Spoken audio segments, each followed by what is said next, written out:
ଯାଜପୁର ଜିଲ୍ଲା ଦଶରଥପୁର ଅଞ୍ଚଳର ତରାଙ୍ଗ ସାଗରପୁର ଗ୍ରାମରେ ପବିତ୍ର ଅକ୍ଷୟ ତୃତୀୟା ଅବସରରେ ମା ବୁଢ଼ୀ ଜାଗୁଳାଇ ପୀଠରେ ନୂତନ ମନ୍ଦିର ପ୍ରତିଷ୍ଠା ଉତ୍ସବ ଭବ୍ୟ ଭାବରେ ଅନୁଷ୍ଠିତ ହୋଇଯାଇଛି। ଏହାସହ ବାର୍ଷିକ ଅଷ୍ଟପ୍ରହରୀ ନାମ ସଂକୀର୍ତ୍ତନ ମଧ୍ୟ ଆୟୋଜିତ ହୋଇଛି। 3 ଦିନ ଧରି ଚାଲିବାକୁ ଥିବା ଏହି ଉତ୍ସବରେ ଗ୍ରାମବାସୀଙ୍କ ସହ ବହୁ ସଂଖ୍ୟକ ଭକ୍ତମାନେ ଯୋଗଦେଇ ଭକ୍ତିମୟ ପରିବେଶ ସୃଷ୍ଟି କରିଥିଲେ। ମା ବୁଢ଼ୀ ଜାଗୁଳାଇ ପୀଠରେ ନୂତନ ମନ୍ଦିର ପ୍ରତିଷ୍ଠା ପାଇଁ ପୂର୍ବରୁ ବିଭିନ୍ନ ବିଧିବିଧାନ ଅନୁସାରେ ଯଜ୍ଞ ଉପଯାଚନା କରାଯାଇଥିଲା। ଭକ୍ତମାନେ ଭୋରରୁ ମନ୍ଦିରକୁ ଆସି ମାଙ୍କ ଦର୍ଶନ କରିଥିଲେ ଓ ନାମ ସଂକୀର୍ତ୍ତନରେ ଭାଗ ନେଇଥିଲେ। ଅଷ୍ଟପ୍ରହରୀ ନାମ ଯଜ୍ଞ ସଂକୀର୍ତ୍ତନର ଧ୍ୱନିରେ ସମଗ୍ର ପରିବେଶ ଆଧ୍ୟାତ୍ମିକମୟ ହୋଇଉଠିଥିଲା। ଏହି ଉତ୍ସବକୁ ସୁସଂଗଠିତ କରିବା ପାଇଁ ଗ୍ରାମବାସୀମାନେ ସାମୂହିକ ଭାବରେ ପ୍ରୟାସ କରିଥିଲେ। ଶ୍ରଦ୍ଧାଳୁମାନଙ୍କ ପାଇଁ ପ୍ରସାଦ ବଣ୍ଟନ ଓ ଅନ୍ୟାନ୍ୟ ବ୍ୟବସ୍ଥା ମଧ୍ୟ କରାଯାଇଥିଲା। ଭକ୍ତି ଓ ଆଧ୍ୟାତ୍ମିକତାରେ ଭରିଥିବା ଏହି ପ୍ରତିଷ୍ଠା ଉତ୍ସବ ଅଞ୍ଚଳରେ ଏକ ପବିତ୍ର ପରିବେଶ ସୃଷ୍ଟି କରିଛି। ମୋ ନାମ ରାମକୃଷ୍ଣ ସାମନ୍ତ। ଓଂ ବିଦ୍ୟୁତ୍ ଦାମ ସମପ୍ରଭା ମୃଗପତି ସ୍କନ୍ଦ ସ୍ଥିତା ଭୀଷଣା କନ୍ୟାଭି କରବା ଲକ୍ଷେଟ ବିଲସ ଧସ୍ତାଭିରାମ ସେବିତାମ ହସ୍ତେ ଚକ୍ର ଗଦା ଶିଖେଟ ବିଶିଖା ସାପମ ଗୁଣ ମତର୍ଜନୀ ବିଭ୍ରାଣା ମନଳାତ୍ମିକାಂ ଶଶିଧରା ଦୁର୍ଗାଂ ତ୍ରିନେତ୍ରାଂ ଭଜେ। ଆଜ୍ଞା ଆଜି ଯେଉଁ ଠାକୁର ପୂର୍ଣ୍ଣିମା ସେଥିପାଇଁ ପ୍ରତିଷ୍ଠା ଆଜି ଏ ଗ୍ରାମ ଦେବତୀ ବହୁତ ପୁରାତନର ଗ୍ରାମ ଦେବତୀ ମା ବୁଢ଼ୀ ଜାଗୁଳାଇ। ଆଉ ଗାଁର ମାଙ୍କର ଇଚ୍ଛା ଯେହେତୁ ତେଣୁକରି ନୂତନ ମନ୍ଦିର ବି ପ୍ରତିଷ୍ଠା ଆଜି ହେଉଛି। ଗୋଟେ ଦିନରେ ପ୍ରତିଷ୍ଠା ହେବ ଏବଂ ଆଜି ପୂର୍ଣ୍ଣାହୁତି ହେବ। ଆଉ ଗାଁର ସମସ୍ତଙ୍କର ଉନ୍ନତି ଲାଭ କରନ୍ତୁ ଏବଂ ଆଶୀର୍ବାଦ କରନ୍ତୁ। ଆପଣ ପ୍ରିୟ ବର୍ତ୍ତମାନ ଆସିଲେ ନନା ହିସାବରେ ଆପଣ ପରିବେଶ ଦେଖିଲେ କ'ଣ ଅନୁଭବ କରୁଛନ୍ତି? ଆଉ ମାଙ୍କ ପାଇଁ ଏ ଯେଉଁ ଅନୁଷ୍ଠାନଟି କରୁଛନ୍ତି ଗାଁ ଲୋକମାନେ ପ୍ରିୟ କ'ଣ ଅନୁଭବ କ'ଣ? ଆଜ୍ଞା ଏଇଟା ତ ଯାଜପୁର ଜିଲ୍ଲା, ଆମର ତ ଭଦ୍ରକ ଜିଲ୍ଲା। ଆମେ ଯାଉ ଅନ୍ୟ ଜିଲ୍ଲାରେ ଆସିକି ବି ପ୍ରତିଷ୍ଠାଟି କରୁଛୁ, ବହୁତ ନିଜକୁ ଖୁସି ଲାଗୁଛି। ଆଉ ଇଏ କମିଟିର ସମସ୍ତ କର୍ମକର୍ତ୍ତା ମାନେ ବହୁତ ଆକ୍ଟିଭ ଅଛନ୍ତି, ତେଣୁକରି ବହୁତ ଭଲ ଲାଗୁଛି ଆମକୁ। ନମସ୍ତେ, ମୁଁ ତରାଙ୍ଗ ଗ୍ରାମବାସୀ ସହିତ ସମୀର କୁମାର ମହାନ୍ତି। ଆଜି ଯେଉଁ ଅନୁଷ୍ଠାନ ହେଇଛି ଏ ବିଷୟରେ କ'ଣ? ଆଜିର ଯେଉଁ ଅନୁଷ୍ଠାନ ଏ ମା ବୁଢ଼ୀ ଜାଗୁଳାଇଙ୍କର ବହୁତ ଖୁସି ଲାଗୁଛି, ଯେଉଁଟାକି ଆମର ବହୁତ ଦିନର ସ୍ୱପ୍ନ ଥିଲା ଯେ ମାଙ୍କର ଗୋଟେ ନବକଳେବର ବା ଗୋଟେ ପ୍ରାଣ ପ୍ରତିଷ୍ଠା ହେବା ପାଇଁ ସେଇଟା ଆଜି ପୂରଣ ହେବାକୁ ଯାଉଛି। ଆଜି ଏତେ ବଡ଼ ଦିନ।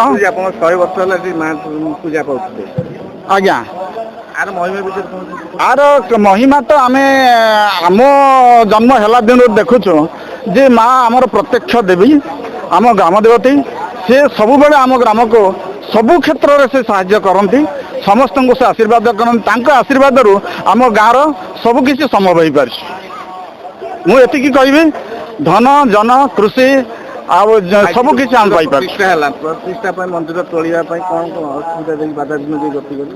ମନ୍ଦିର ପ୍ରତିଷ୍ଠା ପାଇଁ ଆମେ ବହୁତ ଦିନରୁ ଭାବିଥିଲୁ ଏବଂ ସ୍ୱପ୍ନ ଦେଖିଥିଲୁ, ଯେଉଁଟାକି ଆମେ ଯେଉଁ ପରିସ୍ଥିତିରେ ଥିଲୁ ମା ବି ମଧ୍ୟ ସେଇ ପରିସ୍ଥିତିରେ ଥିଲେ। ସମୟକ୍ରମେ ଆମେ ଯେତେବେଳେ ଗୋଟେ ଭାବିଲୁ ଯେ ଘର କରିକି ରହିବା ପାଇଁ ଆମେ ରହିଲୁ, ମା ଆମକୁ ଦୟା କଲେ। କିନ୍ତୁ ତାପରେ ଆମ ମନକୁ ଆସିଲା ଆମେ ଯଦି ରହିପାରିଲୁ ଘର କରିକି, ତାଙ୍କ ପାଇଁ ଗୋଟେ କାହିଁ ଘର ନ ତୋଳିପାରିବା। ଆର ଶ୍ରେୟ କାହାକୁ ଦେବା ପାଇଁ? ଆଜି ଆମେ ସମସ୍ତେ ୟାର ଶ୍ରେୟ ଆମ ଗ୍ରାମବାସୀମାନଙ୍କୁ ଦେବୁ, ତାଙ୍କ ସହାୟତା ଏବଂ ଆମର ଯୁବଗୋଷ୍ଠୀ ପିଲାମାନଙ୍କୁ ଦେବୁ। ସେମାନଙ୍କ ସହାୟତାରେ ଆଜି ଏ ସମ୍ଭବ ହୋଇପାରେ। ବହୁତ ବହୁତ ମୁଁ ପ୍ରଭୁକୃଷ୍ଣ ମହାନ୍ତି, ତରାଙ୍ଗ ସାଗରପୁର। ଆଜ୍ଞା ଆଜି ଯେଉଁ ମୁହୂର୍ତ୍ତ ଚାଲିଛି ଏ ବିଷୟରେ ମତାମତ? ଆଜ୍ଞା ମା ଜାଗୁଳାଇଙ୍କର ଏଇଟା ହେଉଛି ଆମର ନୂତନ ମନ୍ଦିରର ପ୍ରତିଷ୍ଠା ଉତ୍ସବ। ଏ ଦୀର୍ଘ 100 ବର୍ଷରୁ ଉର୍ଦ୍ଧ୍ୱ ହେବ ମା ଜାଗୁଳାଇ ଆମ ସେ ବରଗଛ ତଳେ ରହୁଥିଲେ। ଏଠି ଆମ ଗୁରୁଜନମାନେ ଏବଂ ଯୁବକମାନଙ୍କର ଅକ୍ଳାନ୍ତ ପରିଶ୍ରମ ଏବଂ ଉଦ୍ୟମ ଦ୍ୱାରା ଆଜି ଆମେ ଏ ପ୍ରତିଷ୍ଠା ଉତ୍ସବରେ ସାମିଲ ହୋଇପାରିଛୁ। ଆଜି ଯେଉଁ ଅନୁଷ୍ଠାନଟି ଆପଣ ଆୟୋଜନ କଲେ, ତା ପାଇଁ ଶ୍ରେୟ କାହାକୁ ଦେବେ? ଦେହ କାହାକୁ ଜଣକୁ ତ ଦେଇହେବନି। ଯେମିତି ବୁନ୍ଦା ବୁନ୍ଦା ଜଳରେ ଆସେ ସମୁଦ୍ର, ସେମିତି ସମସ୍ତଙ୍କର ଦାନ ଆଜି ଏଠି ଆମେ ବିଶାଳ ଜିନିଷଟି ଆମେ ସୃଷ୍ଟି କରିପାରିଛୁ। ମାଙ୍କ ଆଲୋକରେ ଯେଉଁ ଘଟଣା କ'ଣ ଅନୁଭବ କଲେ? ମାଆଙ୍କ ଏଠି ତ ଆମର ପ୍ରତ୍ୟେକ ବର୍ଷ ମକର ସଂକ୍ରାନ୍ତିରେ ଏଠି ଚଣ୍ଡୀପାଠ ହୁଏ ଏବଂ ମାଙ୍କ ବିଶେଷତ୍ୱ କ'ଣ ଅନୁଭବ କରୁଥିଲେ? ମାଆଙ୍କ ବିଶେଷତଃ ମୁଁ ନିଜେ ଅନୁଭବ କରିଥିଲି।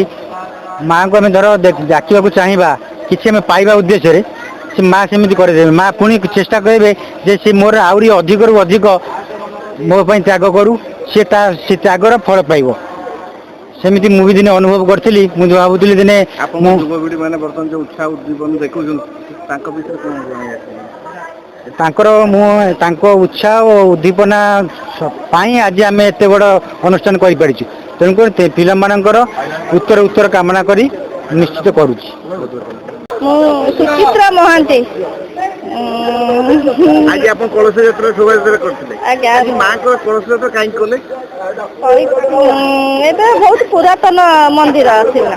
ଆଉ ମୋ ଝିଅ ଖବର ପାଇଛି ଯେ ଏଟା ଗ୍ରାମ ଦେବତୀ। ହଁ ହଁ। ତାହେଲେ ଆପଣଙ୍କ କ'ଣ ପାଇଁ ଇଚ୍ଛା ହେଲା ଯେ ଆପଣ ଯାତ୍ରା କଲେ? ମୋର ଇଚ୍ଛା ହେଲା ଯେ ମୋ ଝିଅ ଏଇ ମାଙ୍କ ଜନ୍ମଦିନରେ ହିଁ ଜନ୍ମ ହେଇଥିଲେ, ଜାଗୁଳେଇ ପଞ୍ଚମୀରେ ହିଁ ଜନ୍ମ ହେଇଥିଲେ। ତ ମୋର ଇଚ୍ଛା ହେଲା କରିବା ପାଇଁ ସଂକଳ୍ପ। ମା ଜାଗୁଳେଇ ଠାରୁ କ'ଣ ଆଧ୍ୟାତ୍ମିକ ପାଇଲେ? ଆମର ତ ସବୁ କର୍ମରେ ହିଁ ଏଇଠିକି ଆସୁ, ମାନେ ପୂଜା କରିବୁ ସବୁଥିରେ, ମାନେ ବାହାଘର ସାଗର ସବୁଥିରେ ମାଙ୍କ ପାଖକୁ ଆସୁ। ଆମର ଅଛି ମାନେ ମାଙ୍କ ଠାରୁ କ'ଣ ଲାଭ ପାଇଛନ୍ତି? ଲାଭ କ'ଣ, ଝିଅ ତ ହେଇଛି ମାଙ୍କ ଜନ୍ମଦିନରେ, ଝିଅ ହେଲା ମୋର ସବୁ କିଛି। ଆଜି ଯୋଉ ଅନୁଷ୍ଠାନରେ ବର୍ତ୍ତମାନ ହଉଛି ସେଥିପାଇଁ ମାଙ୍କର ଯୋଉ ଆଜି ପୂର୍ଣ୍ଣ ଆହୁତି ହଉଛି, ମୂର୍ତ୍ତି ପ୍ରତିଷ୍ଠା ହଉଛି, ସେଥିପାଇଁ ଆପଣ କ'ଣ କହିବି ପିଲାମାନଙ୍କର ଯୋଉ ଗାଁର ପିଲାମାନେ ସେମାନେ ବହୁତ ମାନେ ଇଏ କରିଛନ୍ତି, ତାଙ୍କର ସାହାଯ୍ୟ ସହଯୋଗ ଦ୍ୱାରା ଏଇଟା କରାଯାଉଛି।